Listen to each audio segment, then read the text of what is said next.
అందరికీ వందనాలు తెలియజేస్తున్నాను.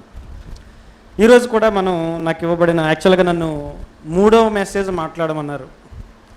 నేను కూడా దానికే సిద్ధంగా ఉన్నాను. కానీ బ్రదరు ఎండను పడొచ్చారు. ఇప్పుడు ఆ ఎండలో కష్టం నేను చూస్తున్నాను కనుక నేను మాట్లాడినంతసేపు కాస్త రిలాక్స్ అవుతారని నేనే సమయాన్ని మార్చాను. అటు ఇటు నేను మాట్లాడేస్తానండి, ఈలోపు ఆయన కాస్త రిలాక్స్ అవుతారు, ఏమైనా చూసుకునేది ఉన్నా కూడా చూసుకుంటారులే అని నేను మార్చాను. ఈరోజు కూడా మొన్న ఒక విషయాన్ని నా ద్వారా నేను మాట్లాడడం ద్వారా కొన్ని విషయాలు ఆలోచించాం. ఆశించుట తెలియని ఆశావాదులు. అందులో మనం నేర్చుకునే నీతి ఏంటి, మనం ఏం ఆశించాలి, దేవుణ్ణి ఏమి అడగాలి అనేది నేర్చుకున్నాం. అలానే నిన్న ఉద్దేశాలని చూసే ఉద్దండు అని, దేవుడు మనం చేసే పనులు కాదు, ఆ పనులతో పాటు పనుల వెనక ఉన్న ఉద్దేశాలను కూడా చూస్తాడు. మీలో ఎంతమందికి అర్థమైందో నాకు తెలియదు, కానీ చాలా సీరియస్ ఇష్యూ అది. చాలామంది లక్షల రూపాయలు దేవునికి ఇచ్చి చెడ్డవాళ్ళు అయిపోతుంటారు. దేవుని దృష్టిలో ఇచ్చేటప్పుడు మన ఉద్దేశం బాగోకపోతే, మన మనస్సు దేవుని ఎదుట సరి అయినదిగా లేకపోతే ఆ ఇచ్చింది దేవుడు ఇష్టపడ్డావు. రకరకాల స్ట్రాటజీలు, రకరకాల స్వార్థ ప్రయోజనాలు మనకుంటే, ఏదో రాజకీయ నాయకులు 5 సంవత్సరాల వాళ్ళ పరిపాలనా కాలంలో 4 సంవత్సరాలు ప్రశాంతంగా ఉంటారు, 4 సంవత్సరాలు నెమ్మదిగా ఉంటారు. ఇక చివరి సంవత్సరం వచ్చింది, లేదంటే ఇక చివరి 6 నెలలు వచ్చేసరికి ప్రజల మీద ఎక్కడ లేని ప్రేమ చూపిస్తారు. గతం 4 సంవత్సరాల్లో లేని ప్రేమ ఈ ఆఖరి సంవత్సరంలో కనబడద్ది. అవునా కదా? చెప్పండి, కారణం ఏంటి చెప్పండి? దాని వెనక ఒక ఉద్దేశం ఉంది. మరలా ఎలక్షన్లకి ప్రజల్ని తన వైపు తిప్పుకోవడానికి. మనం కూడా అంతే. మనం ఎలాంటి వాళ్ళం అంటే గతం అంతా అనవసరం, ప్రస్తుతం ఏం జరిగింది అనేది మన మైండ్లో పెట్టుకుంటాం. ప్రజలు నాడి తెలిసిన వాళ్ళు కూడా చక్కగా మరి దాన్ని ఫాలో అవుతుంటారు. అలా ఏవేవో రకరకాల ఉద్దేశాలతో దేవునికి ఇవ్వటం కానీ, దేవుని కొరకు చేయటం కానీ మంచిది కాదు. అందుకే దేవుని కొరకు ఇచ్చేవాళ్ళు కానీ, దేవుని వాక్యాన్ని చెప్పేవాళ్ళు కానీ, దేవుని కొరకు పాటలు పాడేవాళ్ళు కానీ, దేవుని సన్నిధిలో పరిచర్యలు చేసేవాళ్ళు కానీ, ఆ చేస్తున్న వాటి వెనక ఉద్దేశం సరి అయినదిగా లేకపోతే, దేవునికి నచ్చాలి, దేవుడు నన్ను చూడాలి, నా దేవుడి కొరకు నేను చెయ్యాలి, ఇది నా బాధ్యత, నేను వెళ్ళకపోతే నరసింహులనే ఫీల్ అవుతారనో తిడతారనో ఒకవేళ వస్తే అది దేవునికి నచ్చేది కాదు. అందరూ ఇచ్చారు కదా, మరి నేను కూడా సెమినార్కి ఎంతో కొంత ఇవ్వకపోతే బాగోదు కదా. ఏమండి, మరి ఏం చేస్తాం, తప్పదు. లేకపోతే అందరిలో మనల్ని పాయింట్అవుట్ చేస్తారు అని ఇస్తే నువ్వు ఇచ్చింది నీకు ప్రయోజనకరంగా ఉండదు. కాబట్టి చాలా ఇంపార్టెంట్. మనం చేస్తున్న మంచి పనుల వెనక మంచి ఉద్దేశం లేకపోతే అవి దేవుని దృష్టిలో మంచి పనులుగా పరిగణించబడవు. రైట్, అది నిన్నటి దినాన్ని మనం నేర్చుకున్నాం. ఈరోజు కూడా కొన్ని సంగతులు మన ఆధ్యాత్మిక జీవితాన్ని మరి కాస్త బలపరుచుకోవడానికి కొన్ని విషయాలు మనం నేర్చుకుందాం. ఇప్పటివరకు సహోదరులు ప్రార్థన యొక్క ప్రాధాన్యత చక్కగా వివరించారు. ప్రార్థన జీవితం క్రైస్తవులకి చాలా అవసరం. చాలామందికి వ్యక్తిగత ప్రార్థనలు చేసుకునే అలవాటు ఉండదు. ఒకవేళ చేసుకున్నా కానీ ఏదో అలా మోకరించి ఇలా లేచిపోతుంటారు అంతే. కొంతమందికి మోకరించే అంత టైం కూడా ఉండదు. నిలబడే కొంతమంది నిద్ర లేచి మంచం మీద కూర్చుని చేసేసుకుంటారు, దిగి మోకరించరాదు. సో అంత నిర్లక్ష్యంగా ఉండేవాళ్ళు కూడా ఉంటారు ప్రార్థన విషయంలో. కాబట్టి అది మన జీవితానికి చాలా అవసరం. రైట్, ఈరోజు కూడా మనం కొన్ని విషయాలు నేర్చుకుందాం. మరి సమయాన్ని చక్కగా సద్వినియోగం చేసుకుందాం. లేవియా కాండం 16వ అధ్యాయము. లేవియా కాండము యాక్చువల్గా నాకు ఈరోజు సెషన్ లేదు, మరి అన్నయ్య అప్పటికప్పుడు చెప్పారు. లేవియా కాండము 16వ అధ్యాయంలో ఒక మంచి సందర్భాన్ని మనం ఆలోచిద్దాం. లేవియా కాండము 16వ అధ్యాయము 5వ వచనం ఒకసారి చదువుదాం. 5 నుండి ఎక్కడి వరకు చదువుతారంటే 5 నుండి 10 వచనాలు చక్కగా స్పష్టంగా చదవగలిగిన వాళ్ళు చదవండి.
చాలు. రాయబడినటువంటి చదవబడినటువంటి సందర్భాన్ని మనం కొద్దిసేపు ఆలోచిద్దాం. మరియు అతడు ఇశ్రాయేలీల సమాజమునొద్ద నుండి, ఎందుకు మొత్తం అంతా చదివించానంటే మీకు ఒక ఐడియా, ఒక సందర్భం మైండ్లో ఉండాలని అంతే. ఇశ్రాయేలీల సమాజమునొద్ద నుండి పాప పరిహారార్థ బలిగా 2 మేకలను తీసుకోవాలి, 2 మేక పిల్లలను దహన బలిగా 1 పొట్టేలును తీసుకొని రావలెను. అహరోను తన కొరకును పాప పరిహారార్థ బలిగా 1 కోడెను అర్పించి తన నిమిత్తమును తన ఇంటి వారి నిమిత్తమును ప్రాయశ్చిత్తము చేసి ఆ 2 మేక పిల్లలను తీసుకొని వచ్చి ప్రత్యక్షపు గుడారము యొక్క ద్వారమునొద్ద యెహోవా సన్నిధిని వాటిని ఉంచవలెను. అప్పుడు అహరోను యెహోవా పేరిట 1 చీటిని, విడిచిపెట్టే మేక పేరిట 1 చీటిని, ఆ 2 మేకల మీద 2 చీట్లను వేయవలెను. 2 చీట్లు తీసుకోవాలి, ఒకటి యెహోవా పేరిట, రెండవది విడిచిపెట్టే మేక పేరిట 2 చీట్లు వేసి ఉంచాలన్నాడు. 9వ వచనం. ఏ మేక మీద యెహోవా పేరిట చీటి పడునో ఆ మేకను అహరోను తీసుకొని వచ్చి పాప పరిహారార్థ బలిగా అర్పింపవలెను. ఏ మేక మీద విడిచిపెట్టుట అనే చీటి పడునో దాని వలన ప్రాయశ్చిత్తము కలుగునట్లు దానిని అరణ్యములో విడిచిపెట్టుటకై యెహోవా సన్నిధిని దానిని ప్రాణముతోనే ఉంచవలెను. ఇది సందర్భం. ఆ ఉంచినటువంటి యెహోవా సన్నిధిని ఉంచినటువంటి ఆ మేక గురించి మాట్లాడుతూ దాన్ని ఏం చేయాలి, మరి దాని సంగతి ఏంటి అనే విషయాన్ని 21వ వచనంలో మనకి తెలియజేస్తున్నాడు. చూద్దాం. అప్పుడు అహరోను సజీవమైన ఆ మేక తల మీద తన 2 చేతుల్ని ఉంచి ఇశ్రాయేలీయుల పాపములన్నీ అనగా వారి దోషములన్నీ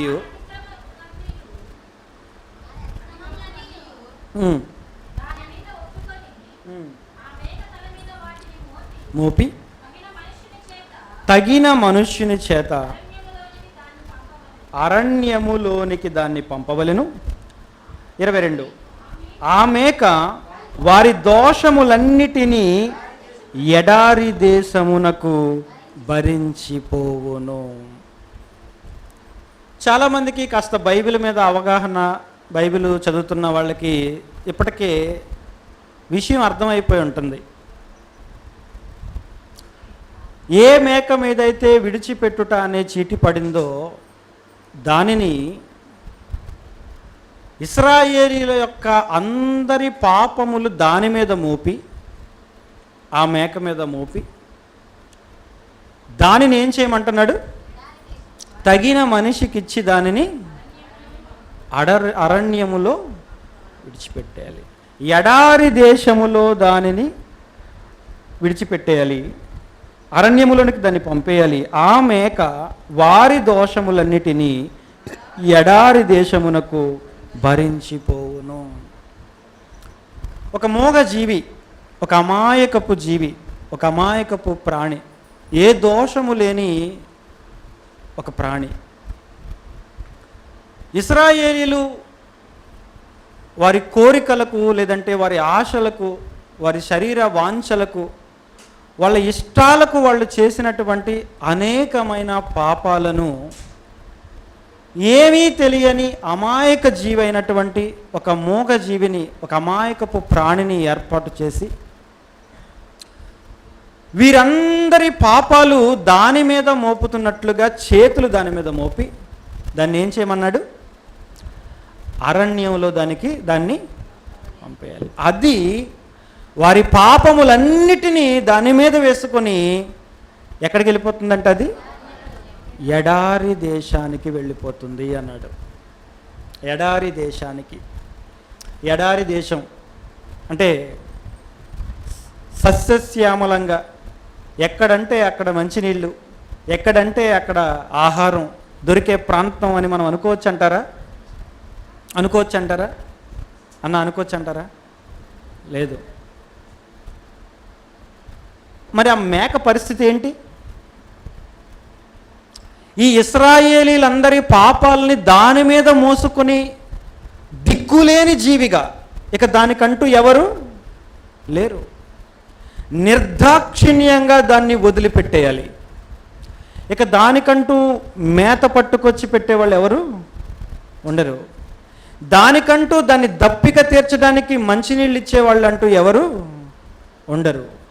ఇక దాని బతుకు అగమ్య గోచరం. ఎందుకు అలా అయిపోయింది? ఇశ్రాయేలీల పాపాలన్నిటినీ భరించటానికి ఆ అరణ్యములో, లేదంటే ఆ ఎడారి దేశములో దానికి కావలసినంత ఆహారం దొరక్కపోవచ్చు. దానికి దాహమైనప్పుడల్లా మంచినీళ్ళు దానికి దొరక్కపోవచ్చు. అది అలా వెళుతూ వెళుతూ వెళుతూ వెళుతూ అది బ్రతికినంత కాలం సరి అయిన ఆహారం దొరకక, సరి అయిన దప్పిక తీర్చుకోవడానికి మంచినీళ్ళు దొరకక, అది ఆ ఎడారి దేశంలో, లేదంటే ఆ అరణ్యములో చిక్కిపోయి, సన్నగా అయిపోయి, కృషించిపోయి ఒకరోజు ఏమైపోద్ది? అది చనిపోద్ది. దీన్నే దిక్కులేని చావు. ఆ మేకకి ఏం తటస్థించింది? దిక్కులేని చావు. అది ఎక్కడ చనిపోద్దో దానికి తెలీదు, ఎక్కడ తినాలో దానికి తెలీదు. మామూలుగా మన ఇంట్లో పెంచుకునే మేకలు, గొర్రెలు అయితే సాయంకాలానికి అవి ఎక్కడ తిరిగినా మరలా సాయంకాలానికి ఇంటికి వచ్చేస్తాయి. వాటికంటూ కొంత మేత రెడీగా ఉంటుంది, వాటికంటూ కొంత నీరు రెడీగా ఉంటుంది, వాటికంటే ఇంకేవేవో యజమాని పెట్టి వాటిని పోషిస్తాడు. కానీ ఇలా విడిచిపెట్టబడిన ఈ మేక పరిస్థితి మనం ఆలోచిస్తే చాలా భారభరితంగా దాని బ్రతుకు ఉంటుంది. చివరికి ఎన్నో కష్టాలు పడి అటు తిరిగి ఇటు తిరిగి, ఎవరు ఆదరించక, ఎవరు దానికి సరి అయిన ఆహారం పెట్టక, సరి అయిన ఆహారం దొరకక ఒకరోజు అది నీరసించి బలహీనురాలిగా మారిపోయి చచ్చిపోద్ది. అంతే కదండి దాని భవిష్యత్తులో జరిగేది అంతేనా కదా? చెప్పండి. రైట్. ఎందుకు అలా వెళ్ళిపోయింది? ఎందుకు అలా దాని జీవితం అలా అయిపోయింది? ఇశ్రాయేలీలు ఒళ్ళు బలిసి చేసిన పాపాలన్నింటినీ మోసుకొని వెళ్ళిపోయింది, భరించి వెళ్ళిపోయింది. అంటే ఇశ్రాయేలీల యొక్క పాపాలను వాళ్ళ నుండి దూరంగా ఏం చేసింది? తీసుకెళ్ళిపోయింది. వీళ్ళు చేసిన పాపాలన్నింటినీ దాని మీద పెట్టుకొని ఆ బరువంతా మోసుకుంటూ ఆ ప్రయాణంలో ఎన్నో బాధలు అనుభవిస్తూ, ఎన్నో శ్రమలు ఎదుర్కొంటూ అలా వెళ్ళిపోయింది. ఒకరోజు అది చచ్చిపోయింది. ఎవరు ఈ మేకపిల్ల, ఎవరు ఈ గొర్రె పిల్ల అని మనం ఆలోచిస్తే అందరికీ తెలుసు, మన ప్రభు అయిన యేసుక్రీస్తు ప్రభుల వారు. ధర్మశాస్త్రము రాబోవు వాటి యొక్క ఛాయ అన్నాడు. కొలస్సీ పత్రిక చూడండి ఒకసారి, 2వ అధ్యాయము 17వ వచనంలో, కొలస్సీలకు రాసిన పత్రిక 2వ అధ్యాయం 17వ వచనంలో, ఇవి రాబోవు వాటి ఛాయ, నిజస్వరూపం ఎక్కడుందంట? క్రీస్తు ప్రభుల వారిలో ఉంది. అంటే ఈ ఛాయగా కనబడుతున్న ఈ మేక పిల్ల, నిర్దోషమైన ఈ మేక ఎవరిని మనకు సూచిస్తుంది? ఎవరిని మనకి మరి మన కళ్ళ ముందుకు తీసుకొస్తుంది? ఎవరికి ప్రతినిధిగా మనకు కనబడుతుంది అంటే, భవిష్యత్తులో ప్రపంచ ప్రజలందరి పాపాలను ఎవరైతే ఆయన భుజాన్న మోసుకొని మోయలేని భారాన్ని మోయడానికి సిద్ధపడి, ఆహారం అయితే ఆకలైతే ఆహారము దొరకకపోయినా, దప్పికైతే నీళ్ళు ఇచ్చేవాళ్ళు ఎవరు లేకపోయినా, ఆ కష్టాలన్నీ ముందుగానే ఎరిగినప్పటికీ ప్రపంచ ప్రజలందరి పాపాలను మోసుకొని దూరంగా తీసుకెళ్ళిపోవడానికి భవిష్యత్తులో రాబోతున్నటువంటి రక్షకుడైన యేసుక్రీస్తు ప్రభుల వారికి సాదృశ్యంగా మనకు ఈ గొర్రెపిల్ల, ఈ మేకపిల్ల మనకు కనబడుతుంది. ఆ రోజు ఆ మేకపిల్ల ఇశ్రాయేలీలు చేసిన పాపాలు మాత్రమే తీసుకెళ్ళింది దూరంగా. కానీ ఈ గొర్రెపిల్ల ఇశ్రాయేలీల పాపాలు కాదు, ప్రపంచ ప్రజలందరి పాపాలని ఏం చేసింది చెప్పండి? దూరంగా తీసుకెళ్ళిపోయింది, దూరంగా. అందుకే బాప్తిజం ఇచ్చి యోహాను గారు శిష్యులకి ప్రభువును పరిచయం చేస్తూ ఏమని పరిచయం చేశాడు? ఇదిగో లోక పాపములను మోసుకొని పోవు దేవుని గొర్రెపిల్ల. ఎవరైనా అంటే యేసుక్రీస్తు ప్రభుల వారు. ఆయన మన కొరకు చేసింది చిన్న విషయం కాదండి. మనం అందరం తిన్నది అరక్క లోకం మీద వ్యామోహం పెంచుకొని, లోకము దాని ఆశల మీద మోజు పెంచుకొని, చూసిందల్లా కావాలి, ఆలోచనకు వచ్చిందల్లా నా జీవితంలో నెరవేరాలి అని మన ఆశలు తీర్చుకోవడానికి, మన కోరికలు తీర్చుకోవడానికి, లోకంలో మనం ఆనందించడానికి, సుఖంగా ఉండడానికి మన చేతికొచ్చిన ప్రతి పని చేసుకుంటూ, మన ఆలోచనకు వచ్చిన ప్రతి దానికి క్రియారూపాన్ని ఇస్తూ, కళ్ళతో చూసిన ప్రతి దాన్ని అనుభవించాలని ఆశపడి మనం మూట కట్టుకున్న పాపాలన్నీ కూడా ఏమండి ఆయన మీద మోసుకొని ఎక్కడికి వెళ్ళిపోయాడు? దూరంగా, దూరంగా. మన పాపాలని మనకేం చేశాడు ఆయన? దూరంగా. ఏమండి ఆయనకు పని? ఏంటి ఆయన అవసరం? ఎందుకంత బాధ ఆయనకి? ఆలోచించండి ప్రియమైన దేవుని వర్లరా. చాలా ప్రసంగాలు వింటున్నాం, చాలా నోట్సులు రాస్తున్నాం, ఎన్నో పుస్తకాలు అయిపోయాయి, ఎన్నో పెన్నుల్లో ఇంకులు అయిపోయాయి, ఎన్నో సదస్సులు అయిపోతుంటాయి, ఎన్నో పబ్లిక్ మీటింగ్స్ అయిపోతుంటాయి, ఎన్నో ఆదివారపు ఆరాధనలు అయిపోతుంటాయి. మన జీవితంలో ఎన్నో ప్రభు బల్లలు. అయితే యేసు ప్రభువుని తీసుకోవలసినంత సీరియస్గా మాత్రం మనం తీసుకోలేకపోతున్నాం ప్రియులరా. ఏదో ఇలాంటి మాటలు విన్నప్పుడు, యేసు ప్రభువును గూర్చిన కొన్ని సంగతులు చెవిలో పడినప్పుడు అమ్మో అనిపిస్తుంది, కానీ మరలా బయటకు వెళ్ళంగానే మన జీవితం మామూలే. మరలా మన కంటి ముందుకు అన్నీ వచ్చేస్తాయి. మరలా నీ కళ్ళ ముందు లోకం కనబడుతుంటుంది. ఆ వాక్యం విన్నా కాసేపు ప్రభు కనిపిస్తే నువ్వు బయటకు వెళ్ళంగానే కళ్ళ ముందుకు వచ్చేది ఏంటో తెలుసండి? లోకం. కళ్ళు తిప్పుకోనివ్వని లోకం, నీ ఆలోచనలు దేవుని వైపు తిరగనివ్వని లోకం. అది దాన్ని చూడగానే, ఆ రోజు అవ్వ ఎలా అయితే ఆ పండును చూసి మనసు పారేసుకుందో, ఎలాగైతే ఆ పండు మీదకి తన ఆలోచనలు మరలించుకుందో, ఈరోజు మనం కూడా అంతే కదండి. లోకంలో చూసిందల్లా కావాలి, లోకంలో అనుభవించాలి, లోకంలో తినాలి, త్రాగాలి అనే ఇలాంటి లోక సంబంధులమైన మన కోసం మనం చేసిన పాపాలన్నీ భారం అయిపోతే, బరువు అయిపోతే, వాటిని మనం మోయలేమని, వాటిని మనం తీసుకోలేమని మన కొరకు ఆలోచించిన దేవుడు ఆయన ఏర్పాటు చేసినటువంటి క్రీస్తు బలి యాగం మన పాపాలన్నిటినీ మనకేం చేశాడు? దూరంగా తీసుకెళ్ళిపోయాడు. అందుకే కీర్తనాకారుడు మాట్లాడుతూ, కీర్తనల గ్రంథం 103వ అధ్యాయం చూద్దాం ప్రియులారా.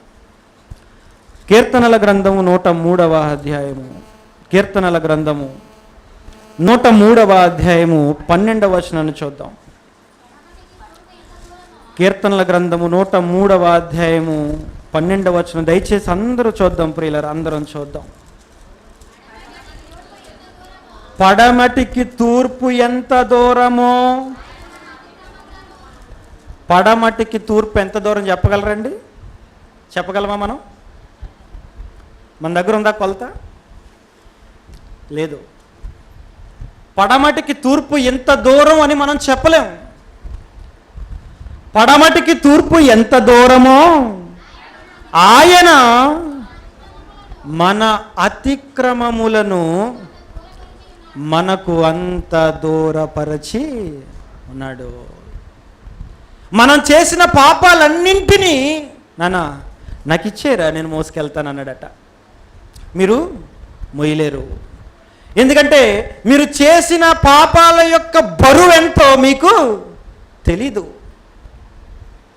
ఏదో లోకాన్ని అనుభవిస్తున్నాం అనుకున్నాం కానీ, సరదాగా స్నేహితులతో ఎంజాయ్ చేస్తున్నాం అనుకున్నాం కానీ, సరే వయసులో ఉన్నాం కదా, ఇప్పుడు కాకపోతే ఇంకెప్పుడు అనుభవిస్తాం ఈ లోకాన్ని అనుకున్నామే తప్ప, మనం మొయ్యలేని భారాన్ని మనం మూట కట్టుకుంటున్నామని మనకు తెలియలేదు. ప్రియమైన దేవుని వారలారా, మనం ఆనందపడుతున్నాం అనుకున్నాం, మనం లోకంలో సంతోషిస్తున్నాం అనుకున్నాం, మనం యవ్వనాన్ని అనుభవిస్తున్నాం అనుకున్నాం, శరీర కోరికల్ని మనం తీర్చుకుంటున్నాం అనుకున్నామే తప్ప, ఒక మొయ్యలేని బరువైన భారాన్ని మన నెత్తి మీద మనం పెట్టుకుంటున్నామన్న సంగతి మనకు తెలియలేదు. అది దేవునికి తెలిసింది. అందుకే నీ కొరకు నా కొరకు ఒక గొర్రె పిల్లని ఏర్పాటు చేశాడు. అండ్ గొర్రె పిల్ల బరువు మోయడం కష్టమా సులువా చెప్పండి? బరువులు మోసే పని గొర్రె పిల్లదా? చెప్పండి. బరువులు మోసే పని గొర్రె పిల్లది మేకపిల్లదినా? కాదు కదండి. ఒక గొర్రె పిల్ల అంటే బలహీనురాలండి, బలహీనమైన జీవి. అది ఎదురు తిరిగే జీవి అది కాదు.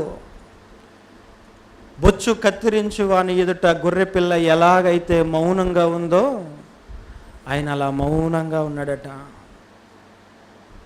ఏమంటే యేసు ప్రభు వారి యొక్క సిలువ ఘట్టాన్ని మనం ఆలోచిస్తే మెల్ గిబ్సన్ చాలా బాగా చూపించాడండి మనకి.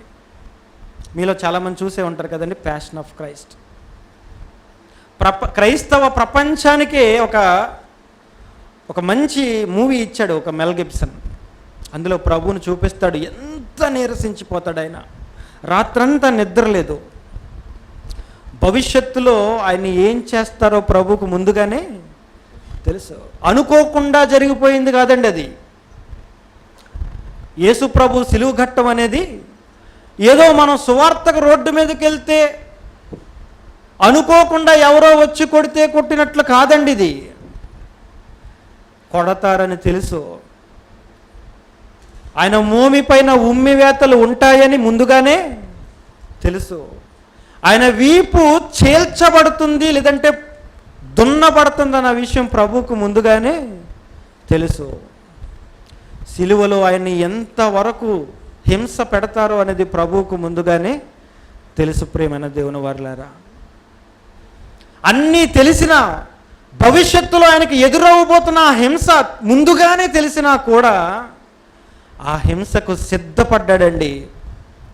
బలహీనుడుగా ఉన్నాడు, అయినా కూడా చావుకి ఎదురెళ్ళాడు. అందుకేనండి, తండ్రి నీ చిత్తం అయితే ఈ గిన్నె నా యొద్ద నుండి. శరీరం బలహీనం, ఆత్మ సిద్ధమే కానీ శరీరము బలహీనపరుస్తుంది. ఒక పక్క శరీరం బలహీనపరుస్తున్నా కూడా సంకల్పాన్ని మర్చిపోవటం లేదు. ఎందుకంటే నీ కోసం నా కోసం మనం చేసిన పాపాలకి ఆయనకండి ప్రాయశ్చిత్తం దూరంగా అంట. పడమటికి తూర్పు ఎంత ఎడమో ఎంత దూరమో ఆయన మన అతిక్రమములను మనకు అంత దూరపరిచి ఉన్నాడు. ఇదేదో తప్పదు అన్నట్టుగా చేసింది కాదు. మరి ఇంకేం చేస్తాం, వేరే దారి లేదు, లేక నేను వెళ్ళకపోతే పని అవ్వదు, కుదరదు, మరి తప్పదు అన్నట్లుగా చేసింది కాదండి. ఇష్టపూర్వకంగా చేసింది. ఇది ఎలా చేసింది త్యాగం? ఇది ఇష్టపూర్వకంగా. అదే చూడండి యెషయా గ్రంథం 43వ అధ్యాయం చూడండి. యెషయా గ్రంథం యెషయా గ్రంథం 43వ అధ్యాయము 25వ వచనాన్ని చూద్దాం ప్రియమైన దేవుని వర్లారా. యెషయా గ్రంథం 43వ అధ్యాయము, అందరూ తీద్దాం. యెషయా గ్రంథం 43వ అధ్యాయం 25వ వచనం. నేనే నా చిత్తానుసారముగా, నా చిత్తం అంటే అర్థం ఏంటో మనకు తెలుసు కదండి. ఏంటి చిత్తము అంటే? చిత్తం అంటే ఏంటి? ఇష్టం, కోరిక. నా ఇష్టం, ఇష్టపూర్వకంగా అన్నాడు, ఇష్టానుసారంగా, నా చిత్తానుసారముగా నీ అతిక్రమములను ఏం చేస్తున్నాను? తుడిచేస్తున్నాను. రుణమాఫీ. ఇందులో ఏ విధమైన స్వార్థ ప్రయోజనాలు ఏమీ లేవు. తప్పదు అన్నట్టుగా చేసింది కాదు, లేకపోతే ఇలా చేస్తే ఆయనకి ఏదో వస్తుందన్నట్లుగా దేన్నో ఆశించి కూడా కాదు. ఆయనకి ఇష్టం అటండి, ఇష్టం. ఏమండి మీకు ఏంటండి ఇష్టం అని అడగండి, చెప్తారు. ఏమండి మీకు ఏంటండి ఇష్టం అని అడిగితే, నాకు చికెన్ అంటే ఇష్టం అండి, నాకు మటన్ అంటే ఇష్టం అండి, ఏమండి నాకు చేపలంటే ఇష్టం అండి, బ్రదర్ నాకు రొయ్యలంటే ఇష్టం అండి అని ఇష్టాలు తెగ చెప్తాం కదండి.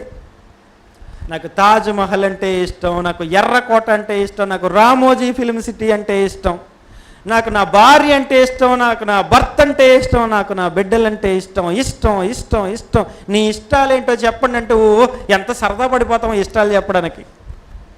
నా టేస్ట్ సెపరేట్ అండి, నా టేస్ట్ చాలా బాగుంటుందండి. మన ఇష్టాలు ఇవ్వండి. కానీ ప్రభు దగ్గరికి వెళ్ళి, ప్రభువా మీకు ఏంటండి ఇష్టం అని అడిగితే ఆయన అంటున్నమాట ఏంటో తెలుసా? నాన్న నీ పాపాలు తొలగించి నిన్ను పవిత్రుడుగా చేయటం నాకు ఇష్టం. ఏమంటే ఈ మాటలు మనం సీరియస్గా తీసుకోం, కానీ జీవితాలకు అన్వయించుకోం, కానీ మనసు పెట్టి ఆలోచించాం. కానీ ఏమండి ఆయనకి అంత అవసరం? నీ పాపాలు నా పాపాలు తీయడం అంత ఇష్టం ఆయనకి? ఇష్టమే. ఎందుకో తెలుసా? ఆయన అలా ఇష్టపడకపోతే నీకు నాకు చాలా చాలా కష్టం. ఆలోచించండి ప్రియమైన దేవుని వర్లారా. అదేదో ఆయన బాధ్యత అనుకో, ఆయన చెయ్యాలి కాబట్టి చేశాడండి అని మాట్లాడేస్తారు చాలా ఈజీగా. ఏంటి రూలు? ఎవడు అడుగుతాడు ఆయనకి? చెప్పండి, ఎవరు అడుగుతారు? ఎందుకయ్యా నువ్వు ప్రపంచ పాపాలు తీయట్లేదని ఎవరన్నా అడుగుతారు ఆయన్ని? అని ఎవరికి సంజేసి చెప్పాల్సిన అవసరం లేదు. ఆయన ఇష్టం అండి. ఆయన ఇష్టపూర్వకంగా నేనే నా చిత్తానుసారముగా నీ అతిక్రమములను తుడిచివేయుచున్నాను, నేను నీ పాపములను జ్ఞాపకం చేసుకున్నాను. ఇంకెప్పటికీ జ్ఞాపకం చేసుకోను, ఇంకా ఎప్పటికీ జ్ఞాపకం చేసుకోను. నీ పాపాన్ని నేను ఇంకెప్పటికీ జ్ఞాపకం చేసుకోను. నువ్వు జ్ఞాపకం చేసుకుంటావేమో. ఏమండి మన పాపాలని మనం జ్ఞాపకం చేసుకుంటామేమో, మన పాపాలని మరలా పునరావృతం మనం చేస్తామేమో.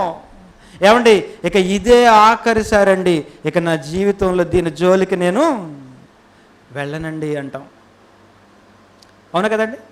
ఇక ఇదే ఆఖరండి, ఇక ఈ రోజుతో మరలా ఈ పాపాన్ని నేను ఇంకా చెయ్యనండి అంటాం. మరలా తెల్లవారగానే జ్ఞాపకం వచ్చేద్ది మనకి. మనం తీసుకున్న తీర్మానం మనకు జ్ఞాపకం రాదు, కానీ మనం మానేసిన పాపం మరలా మనకి జ్ఞాపకానికి వచ్చేస్తుంది. మరలా ఆ పాపంలోకి వెళ్ళిపోతాం. చేసిన పాపాలని జ్ఞాపకం చేసుకోవటం, చేసిన పాపాలని మరలా మరలా మరలా మరలా రిపీట్ చేయటం మనకు అలవాటు. కానీ ఒక్కసారి నిన్ను నన్ను ఆదరించి మన పాపాలని క్షమించిన తర్వాత మరలా ఎప్పటికీ వాటిని నేను జ్ఞాపకం చేసుకోను. ఒరే నువ్వు గతంలో అలాంటి వాడివి కదరా, గతంలో ఇలాంటి వాడివి కదరా అని మనం అంటాం. ఏమండి మనిషి మారిపోయినా కూడా, మారు మనసు పొందినా కూడా మన మాటలతో గుచ్చి గుచ్చి గుచ్చి గుచ్చి పొడుస్తాం.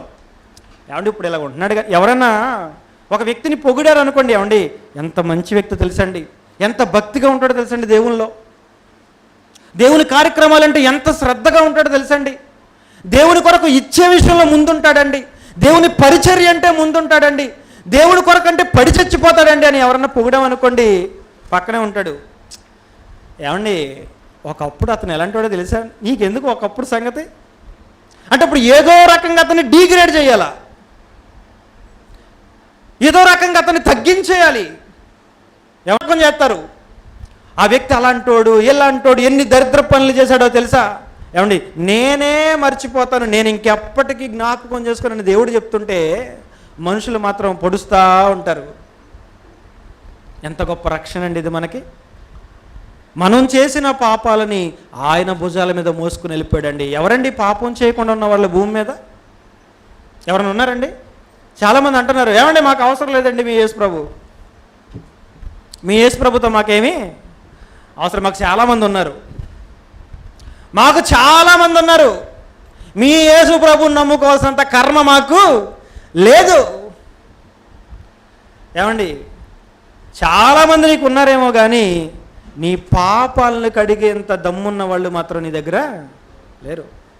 ఎందుకంటే పాపం కడగాలంటే చిన్న విషయం కాదు. పాపాలని తీసివేయాలంటే ఏ పాపము చెయ్యని వాడే ఆ పని చెయ్యాలి. ఒకసారి చూసుకో, నీ దగ్గర ఉన్న వాళ్ళందరిలో ఎవరికైనా ఆ ఎబిలిటీ ఉందేమో ఒకసారి చూడు. ఉంటే సంతోషమే, ఉంటే వెరీ గుడ్.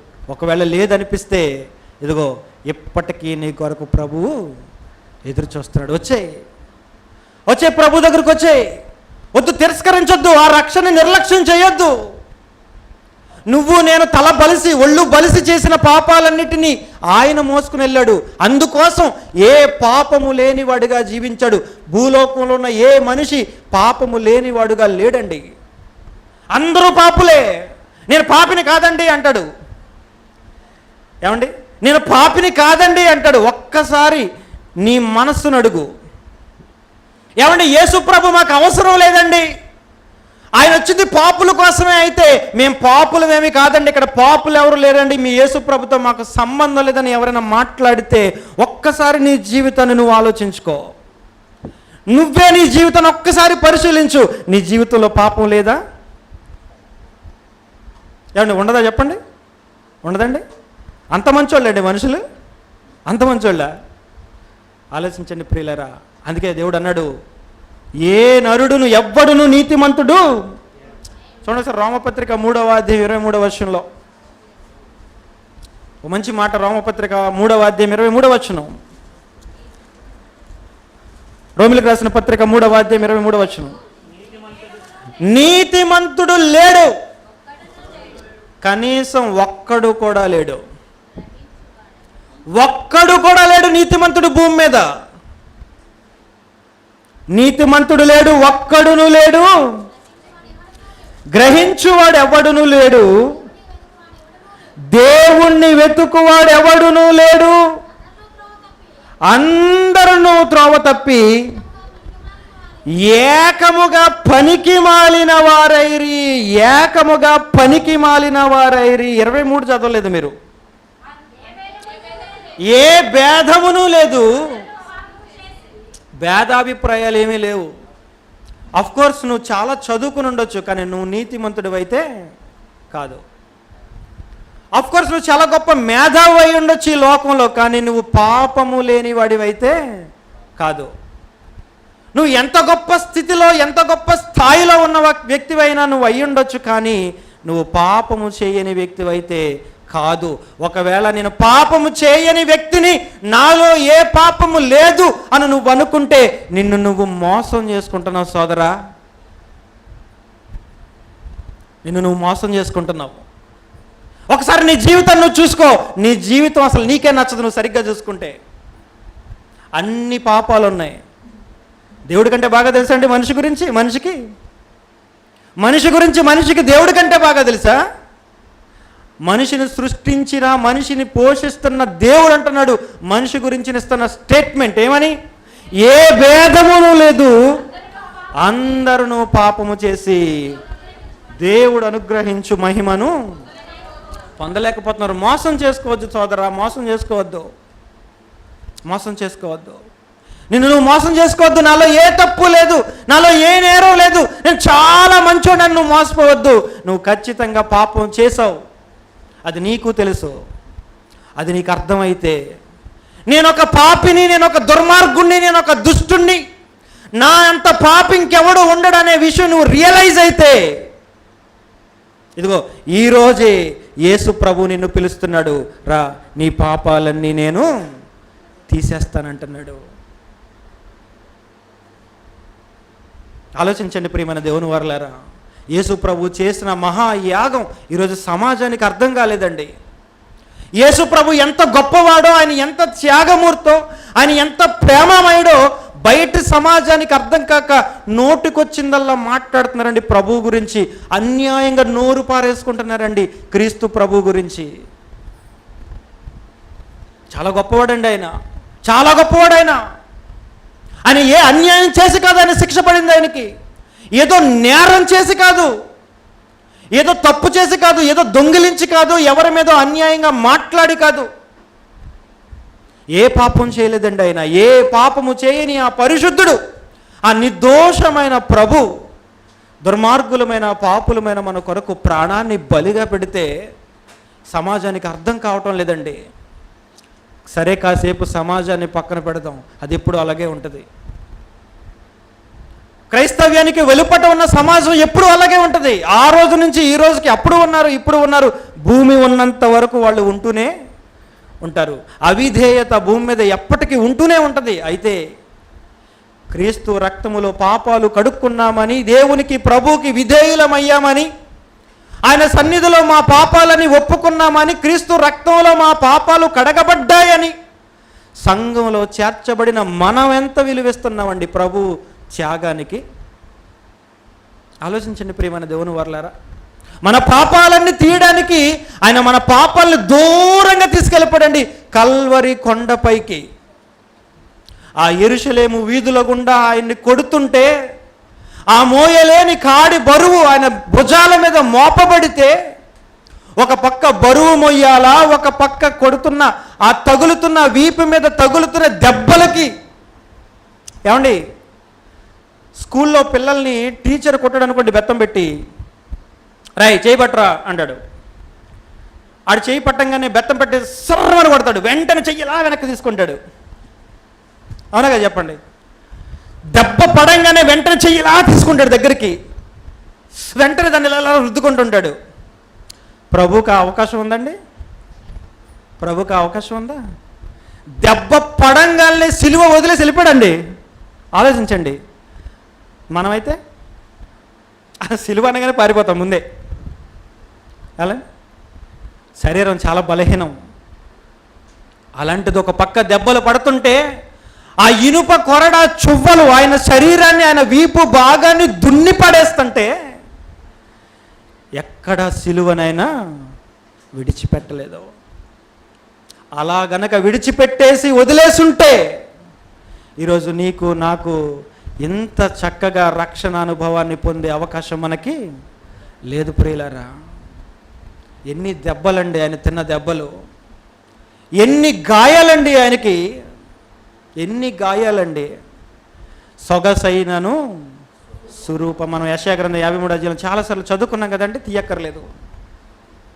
సొగసైనను స్వరూపమైనను. యూదులు చాలా అందగాళ్ళండి. నిన్న అన్నయ్య చెప్పారు కదా, నరసింహులని ఎవరు చెప్పారు, సుమలని చెప్పారు. నిజంగానే ప్రపంచంలో అందగాళ్ళు ఎవరంటే యూదులు. యూద స్త్రీలు చాలా అందంగా ఉంటారు. యూద పురుషులు కూడా అలా వాళ్ళ ఒడ్డు పొడుగు చాలా బాగుంటుంది, వాళ్ళ ముఖార విందం చాలా బాగుంటుంది, వాళ్ళ కలరు, వాళ్ళ హైట్, వాళ్ళ హెయిర్. ప్రభు ఎంత అందంగా ఉంటుంటాడు కదండి. అంటే ఊహించండి ఒకసారి, ఎంత అందగాడండి ప్రభు. అంత అందంగా ఉంటే మనం భూమి మీద ఆగం. అసలు మామూలుగా ఉండదు మన అందం. వెంటనే ఫోటోలు తీయించి పంపించేస్తారు. ఎక్కడికి? మంచి మంచి స్టిల్స్ ఇచ్చి పంపేస్తారు. ఎక్కడికి?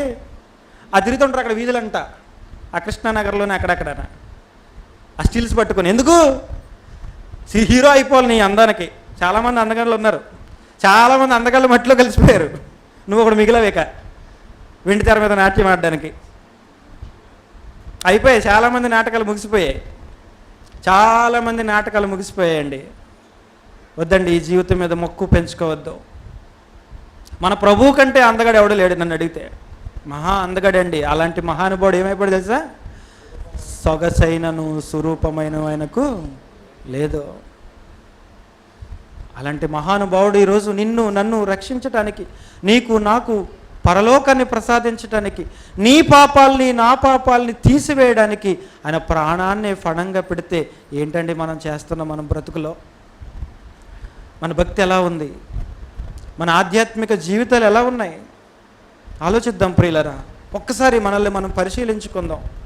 యవనస్తులైతే మీ యవ్వనం దేవుని కొరకు వాడబడుతుందా? వివాహితుడు అయితే మీ వైవాహిక జీవితం దేవుని కొరకు వాడబడుతుందా? భార్యాభర్తలుగా కట్టబడిన మీరు నిజంగా దేవుని సంకల్పాన్ని నెరవేరుస్తున్నారా? క్రీస్తు పడిన పాటల్లో కనీసం మనం పట్టించుకోగలుగుతున్నామా? ఆరాధనకి రావాలంటే 1కి 10 సార్లు ఫోన్లు చేయాలి. సెమినార్కి రావాలంటే 1కి 10 సార్లు ఫోన్లు చేయాలి. దేవుని పని ఏదైనా ఉందంటే 1కి 10 సార్లు మొత్తుకోవాలి. అది అలా అలా అలా చేస్తే వచ్చాడండి ప్రభు? ఆలోచించండి. నా చిత్తానుసారముగా అన్నాడు. నా చిత్తానుసారముగా ఇదిగో నేనే అంటే నా ఇష్టం, నాకు ఇష్టం. నీ పాపాలు కడగడం నాకు ఇష్టం. నీ పాపాలు మోసుకెళ్ళడం నాకు ఇష్టం. నువ్వంటే నాకు ఇష్టం అన్న వాళ్ళందరూ నువ్వు కష్టాల్లోకి వెళ్ళేసరికి నీ మొహం కూడా చూడడానికి ఇష్టపడరు. నువ్వు ఆ రోడ్లో వస్తున్నావంటే వేరే రోడ్లో వెళ్ళిపోతాడు. నువ్వు కష్టాల్లో ఉన్నావని తెలియగానే నువ్వు ఇటు వస్తున్నావంటే దూరం నుంచి చూసి మొఖం తిప్పేసుకుని వేరే రూట్లో వెళ్ళిపోతాడు. నువ్వంటే ఇష్టం అన్నవాడే. అలాంటి ఈ లోకంలో నీ కోసం నా కోసం ఆలోచించి నీ కొరకు నా కొరకు తన ప్రాణాన్ని బలిగా ఇచ్చినటువంటి ప్రభువుకు మనం ఇచ్చేదేంటి? ఆలోచించండి ప్రియులారా. మన పాపాలను తీసివేయడానికి ఆయన ఏ పాపములోనూ పడిపోలేదండి. యేసు ప్రభుకి శోధనలు రాలేదనుకుంటున్నారా? చెప్పండి. యేసు ప్రభుకి శోధనలు కలగలేదనుకుంటున్నారా? ఎన్ని శోధనలండి! చెప్పాలంటే మీకు నాకు వచ్చే శోధనల కంటే 1000 రెట్లు ఎక్కువ ఆయనకి శోధనలు. ఎందుకంటే ఎన్ని శోధనలండి! 1 కాదు 2 కాదు, ఎన్నో శోధనలు ఆయనకి. ఒకసారి చూద్దాం. హెబ్రీయులకు రాసిన పత్రిక 7వ అధ్యాయము 26వ వచనం. హెబ్రీయులకు రాసిన పత్రిక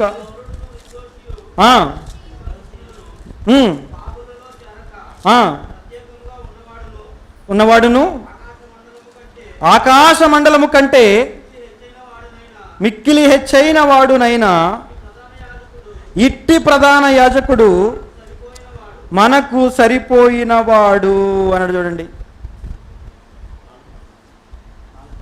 4:17 చూద్దాం. హెబ్రీ పత్రిక 4వ అధ్యాయం 15వ వచనం. మన ప్రధాన యాజకుడు మన బలహీనతల యందు మనతో సహానుభవము లేనివాడు కాడు గాని సమస్త విషయములలోనూ ఈరోజు నీకు నాకు ఎలాంటి శోధనలైతే ఎదురవుతున్నాయో, బ్రదర్ నాకున్న సమస్యలు నీకు తెలియదు బ్రదర్ అంటావంతే. ఏమండి నాకున్న సమస్యలు మీకు తెలియదండి, నాకు ఎన్ని శోధనలు అనుకుంటున్నారు, మీకులాగా చేయలేని నాకు ఉంటుందండి, కానీ చేయలేకపోతున్నానండి, శోధనలు ఎక్కువైపోయాయండి అంటావు. కానీ ప్రభువుకి మన ప్రధాన యాజకుడు మన బలహీనతలు యందు సహానుభవము లేనివాడు కాడు గాని సమస్త విషయములలోనూ మన వలనే శోధింపబడినను ఆయన పాపము లేనివాడుగా ఉండెను. శోధింపబడ్డా సమస్త విషయములలోనూ. ఎలాంటి శోధనలు నీకు నాకు ఎలాంటి శోధనలు అయితే ఎదురవుతున్నాయో మన ప్రభువు కూడా అలాంటి శోధనలేనండి. ఆకలి విషయంలో, ఆహారం విషయంలో శోధన. ఇదిగో నువ్వు ఆకలితో ఎందుకయ్యా అలా అలమటించిపోతావు? ఈ మధ్య ఎన్ని ఊహలో అని ఒక పాట రాశానండి యవనస్తుల గురించి. బహుశా మీలో చూసి ఉండొచ్చు అనుకుంటున్నాను. అందులో 2వ చరణాన్ని మీరు గమనించినట్లయితే చాలా శోధనలు ఆయనకి. అది విజువలైజేషన్ కూడా కరెక్ట్గా కుదిరే అక్కడ వీడియో. ఆయన నిజంగా ఆకలితో అలమటిస్తున్నప్పుడు సిచ్యువేషన్లో ఉన్నప్పుడే మనకు అర్థమవుద్ది శోధన. ఆ సిచ్యువేషన్లో ఉన్నప్పుడే ఆ శోధన ఎంత బలమైందో మనకు అర్థమవుద్ది. 40 రోజులు, 1 కాదు 2 కాదు, ఎన్ని రోజులు? 40 రోజులు భోజనం లేదు ఆయనకి. ఈ రోజంతా భోజనం లేకుండా మనల్ని వదిలేశారనుకోండి, ఇలాగా ఇక్కడ ఏమండి ఇవాళకి దయచేసి ఏమనుకోకండి, పరిస్థితులు అనుకూలించలేదు, ఏమనుకోవద్దు. మరి ఇవాళ ఏమీ లేదు తింటాకన్నాం అనుకోండి, ఏంటి మన పరిస్థితి? నాయన మీకు మీ సెమినార్కి దండం, ఇంకెప్పుడు మరలా మమ్మల్ని ఇలాగా ఇబ్బంది పెట్టకండి. అసలు ఈ ఎండను పడొచ్చాం. ఒక్క పూట భోజనం లేకపోతే మనం ఏమైపోతాం? అల్లాడిపోతామండి. ఒక్క రోజు భోజనం లేకపోతే కష్టం. 2 రోజులు లేకపోతే, 3 రోజులు లేకపోతే అప్పటి వరకు కూడా ఉండలేం మనం. అసలు నిజం ఉండలేం. ప్రభు ఉన్నది 1, 2, 3 రోజులు కాదండి, 40 రోజులు భోజనం మానేస్తున్నాడు. ఒక సంకల్పాన్ని నెరవేర్చడానికి, ఒక మహత్తరమైన కార్యక్రమాన్ని జరిగించడానికి, తన శరీరాన్ని తను సిద్ధపరచుకోవడానికి 40 దినాల పాటు తన శరీరాన్ని నలగగొట్టాడండి. ఆకలి చంపి పడేశాడండి ఆయన. అలా 40 దినాల పాటు భోజనం లేకుండా ఉన్న ఆయన బయటికి రాగానే వచ్చాడు శోధకుడు. అడిగి తెలుసు ఎవరికి ఎలాంటి బాణాలు వేయాలో బాగా తెలుసు. నిన్న సుమలని చెప్పారు కదా, ఆడికి ఎంత ధైర్యం అండి అని. యేసు ప్రభువునే ఏమండి ఎంత ధైర్యం అండి ఆడికి. ఇదిగో నువ్వు ఎందుకయ్యా ఆకలి తలపటించిపోతావు? నువ్వు దేవుడివి కదా, నువ్వు దేవుని కుమారుడివి కదా. నువ్వు ఒక్క మాట అంటే ఏమవుతాయి ఈ రాళ్ళు? ఒక్క మాట నువ్వు సెలవిస్తే రాళ్ళు రొట్టెలు అవుతాయి. ఆ విషయం ప్రభువుకు తెలియదేంటి? ఆయన సమర్థత ఏంటని తెలీదా? అని తెలియదండి. ఆలోచించండి ప్రియులారా, శోధన ఎక్కడ లొంగిపోలేదు. ఎందుకంటే శరీరాన్ని జయించాలి. ఈ శరీరాన్ని జయిస్తేనే మనకు రక్షణ ప్రసాదించగలడు. ఈ శరీరం యొక్క ఈ పాప శరీరాన్ని ఆయన జయించి, ఈ పాప శరీరాన్ని గెలిస్తేనే ఆయన ఈ ప్రపంచానికి రక్షణను ప్రసాదించగలడండి. ఎక్కడా పడిపోలేదండి ఆయన. ఎన్నో రకాల శోధనలు, ఆకలి విషయంలో శోధన, మంచినీళ్ళు దప్పిక విషయంలో శోధన. ఏమండి మనకు చెప్పలేదు కానీ శరీర విషయంలో అనేక రకాల శోధనలు ప్రభుకి ఎదురయ్యే ఉంటాయి. ఎందుకంటే ఆయనది మనలాంటి శరీరమే. చూడండి ఒకసారి అదే రోమపత్రికలో ఆయనది ఎలాంటి శరీరమో చెప్తాడు. చూద్దాం. రోమపత్రిక 8వ అధ్యాయం, రోమిలకు రాసిన పత్రిక 8వ అధ్యాయము 4వ వచనం చూద్దాం.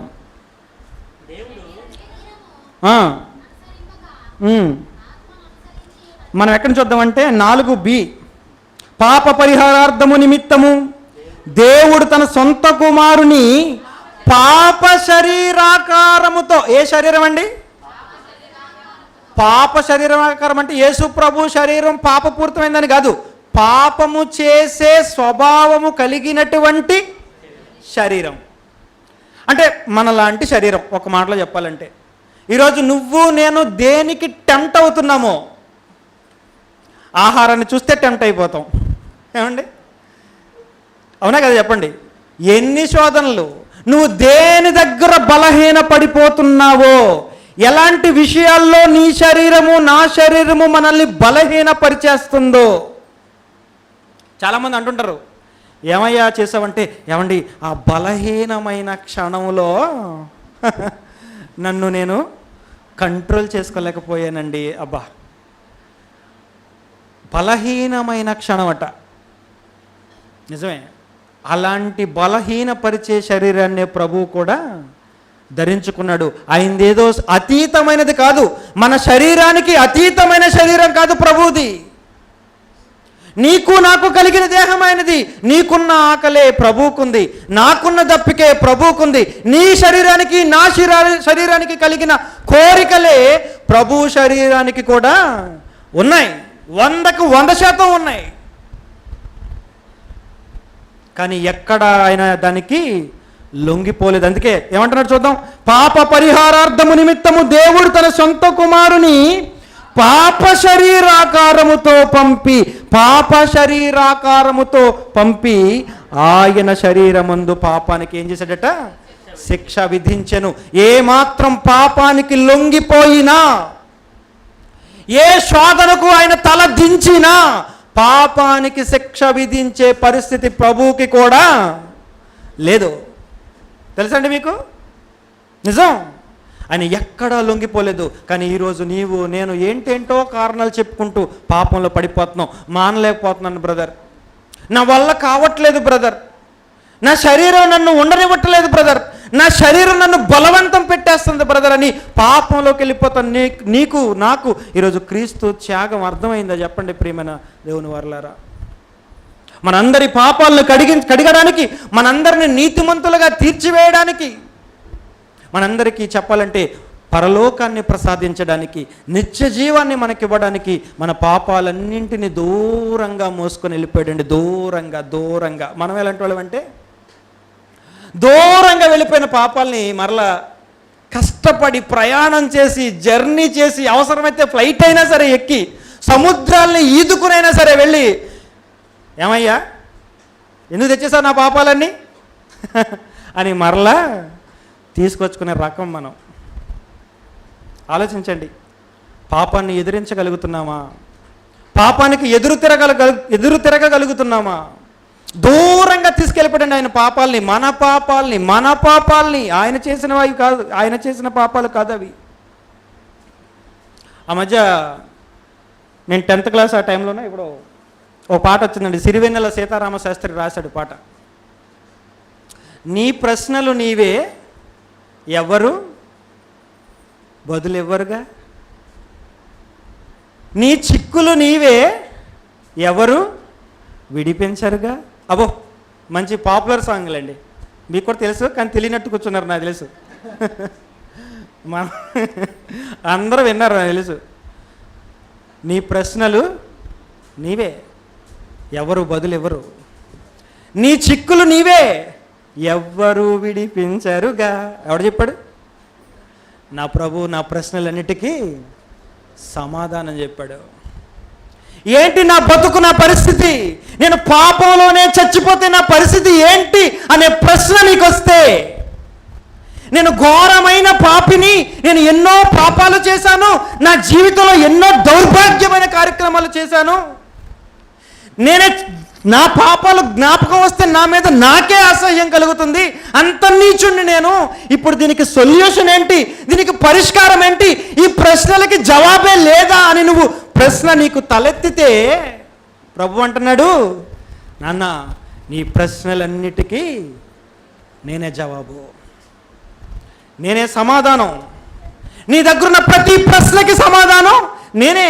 నీ ప్రశ్నలన్నిటికీ సమాధానం చెప్తా, నీ జీవితానికి కూడా సమాధానాన్ని నేను ఇస్తాను. ఆయన పేరే సమాధాన. ఆలోచించండి ప్రియులారా, నీ చిక్కులు ఎవరు విడిపించరని లోకం అంది, కరెక్టే. లోకంలో చిక్కులు నీకు ఎవరు విడిపించకపోవచ్చు, కానీ పాపమనే ఈ భయంకరమైన చిక్కుల్లో చిక్కుకున్న నిన్ను విడిపించటానికి ఎవరున్నారు తెలుసా? యేసుక్రీస్తు ప్రభువులు ఉన్నారు. నీ చిక్కులన్నీ విడిపిస్తాడు, నీ ప్రశ్నలన్నిటికీ సమాధానం చెప్తాడు, నీ జీవితానికి నెమ్మదిని ప్రసాదిస్తాడు. ఇష్టపూర్వకంగా, అదేదో కష్టంగా కాదు, బలవంతంగా కాదు, ఎవరో ప్రెషర్ చేస్తే కాదు. అంత ప్రేమ అండి ఆయనకి మీరంటే, నేనంటే. కారణం భవిష్యత్తు తెలుసు గనక. ఏంటో తెలుసా భవిష్యత్తు? ఎవరైతే క్రీస్తు కొరకు బ్రతకరో, ఎవరైతే పరిశుద్ధంగా జీవించారో, ఎవరైతే పాపాలు చేసుకుని బతికి చచ్చిపోతారో, అలా చచ్చిపోయిన వాళ్ళ భవిష్యత్తు ఎవరికి తెలుసా? క్రీస్తు ప్రభువుకు తెలుసు. వీళ్ళంతా చచ్చిపోయి నరకానికి వెళ్ళిపోతే ఆ నరకంలో నిత్యాగ్నిలో, ఆ జ్వాలల్లో నరకంలో కాలిపోతారన్న సంగతి భవిష్యత్తు ఎరిగిన ప్రభు ఆ ప్రమాదం నుండి మిమ్మల్ని నన్ను విడిపించటానికి ఆయన చేసిన త్యాగం ప్రేమన దేవుని వారలారా. మనకు తెలియదు మన భవిష్యత్తు. చచ్చిపోతే ఏముందలే అనుకుంటుంది సమాజం, కానీ చచ్చిపోతే ఏముందో చేసిన వాడికి తెలుసు, సృష్టికర్తకు తెలుసు కనుక ఆ భయంకరమైన అగ్నిజ్వాలలకు మనకు వెళ్ళిపోకుండా ఉండాలంటే మనల్ని మార్చాలనుకున్నాడు. ఆ మార్చాలనుకోవటం, ఏమంటే మీకు మాట చెప్తాను, భూమి కలుగుగాక అంటే భూమి కలిగిందా లేదా? సూర్యుడు కలుగుగాక అంటే భూమి మీద ఉన్న ప్రతి మనిషి పాపము పోవుగాక అంటే పోద్దా పోదా చెప్పండి? అవకాశం ఉందా లేదా? చేయగలడా చేయలేడా? మరి ఎందుకండి ఇలా చేశాడు? ఆలోచించండి. మనంతట మనం మారాలనుకున్నాడు దేవుడు. ఏమనుకున్నాడు? మనంతట మనం మారు మనస్సు పొందాలనుకున్నాడు.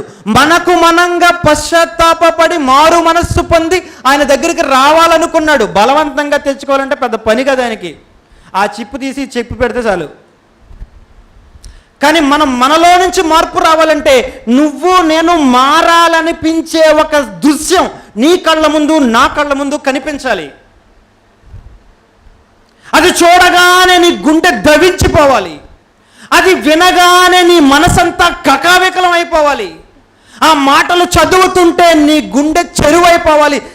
నాలాంటి ఒకడి కోసమా, నాలాంటి ఒక దుర్మార్గుడి కోసమా ఒక పరిశుద్ధుడు బలైపోయాడనే పశ్చాత్తాపం నీకు నాకు మనంతట మనకుగా కలగాలంటే అలా కలగడానికి ఒక బలమైన, ఒక బలీయమైన దృశ్యం మన కళ్ళ ముందు పెట్టాలనుకున్నాడండి. అందుకే శిలువ యాగం. మనం ఎంత కఠినంగా మారిపోయామంటే ఆ ప్రభు త్యాగం గురించి వింటుంటాం, పాడుతుంటాం, రాసేస్తుంటాం, కానీ గుండెలు మాత్రం మనకి కరగటం లేదు. ఆలోచించండి ప్రియమైన దేవుని వారలారా.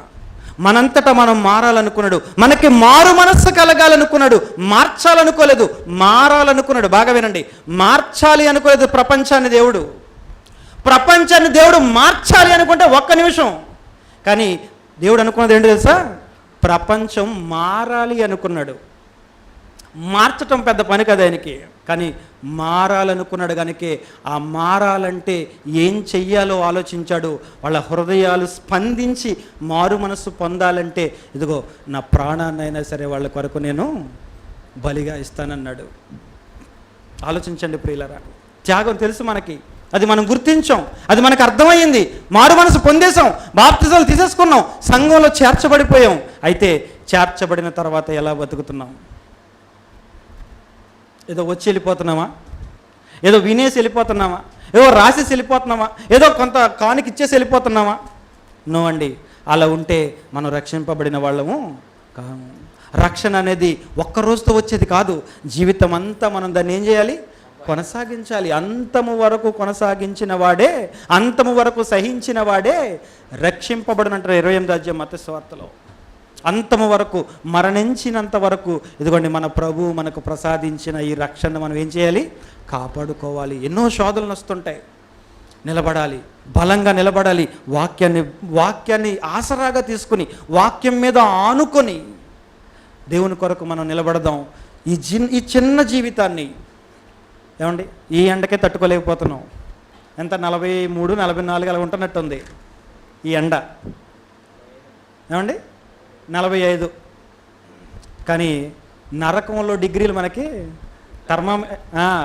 దాన్ని కొలిసే పరికరాలే లేవు. సూర్యుడి మీద 5500 డిగ్రీలు, సూర్యుడి ఉపరితలం మీద 5500 డిగ్రీలు, సూర్యుడి ఉపరితలం మీద. అది ఆఫ్టర్ ఆల్ ఒక నక్షత్రం. మనకు కనిపించే నక్షత్రాలన్నీ కూడా అవే, సూర్యుళ్ళే. కాకపోతే బాగా దూరంగా ఉండడం వల్ల చిన్నగా కనపడుతున్నాయి మనకంతే. మరి నరకం అదొక లోకం, అదొక ప్రత్యేకమైన లోకం. మన కోసం చేయబడింది కాదండి. నరకం మన కొరకు చేయబడలేదు, తెలుసు కదండి. నరకం మన కొరకు కాదు, అపవాదికిని వాని దూతలు, వాని సంబంధుల కొరకు, వాళ్ళ కొరకు సిద్ధపడిచిన నరకంలో మనం వెళ్ళిపోతున్నాం ఏంటండి? అలా వెళ్ళిపోకూడదనే కదండి ఆయన త్యాగం మన కళ్ళ ముందు పెట్టాడు. కాబట్టి సిద్ధపడదాం, దేవుడిచ్చినటువంటి ఈ రక్షణ కాపాడుకుందాం. మన జీవితంలో ఎన్నో శోధనలు వస్తాయి, ఎదిరించే ప్రయత్నం చేద్దాం. ఎక్కడ లొంగిపోకండి. భవిష్యత్తును మైండ్లో పెట్టుకోండి. నరకాన్ని నుంచి తప్పించుకోవాలి, పరలోకానికి వెళ్ళాలి. నా బతుకు వల్ల నా దేవునికి సంతోషం కలగాలనే మంచి నిర్ణయంతో ఈ సెమినార్లో ఒక మంచి నిర్ణయం తీసుకుందాం. ఇప్పటి వరకు ఉన్న భక్తిని మరింత పెంచుకుని దేవునిలో నిలబడదాం. చిన్న ప్రార్థన చేస్తాను. ప్రేమ కలిగిన తండ్రి, మీ పరిశుద్ధమైన నామానికి స్తుతులు, స్తోత్రములు, కృతజ్ఞతలు. తండ్రి, మా ప్రభు త్యాగం గురించి ఎంత మాట్లాడుకున్నా తక్కువే తండ్రి. మా ప్రభు గురించి ఎంత ఆలోచించినా తండ్రి, దాన్ని వర్ణించటం మా వల్ల కాదు తండ్రి. మహానుభావుడు తండ్రి. నిజంగా ఆయనే వచ్చి మా కొరకు తన ప్రాణాన్ని బలిగా ఇవ్వకపోతే, మా ప్రభు రక్తమే మా కొరకు ఆయన చిందించబడకపోతే మా బ్రతుకులు ఏమైపోయావో తండ్రి.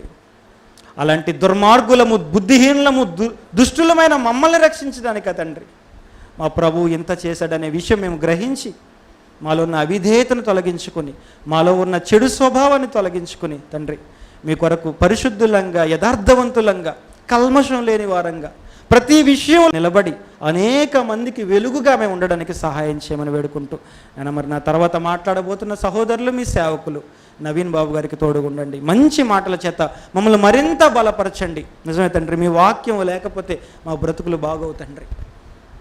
క్రీస్తు యేసు వారి పరిశుద్ధమైన నామములో ఈ ప్రార్థన సమర్పిస్తున్నాను తండ్రి. ఆమేన్.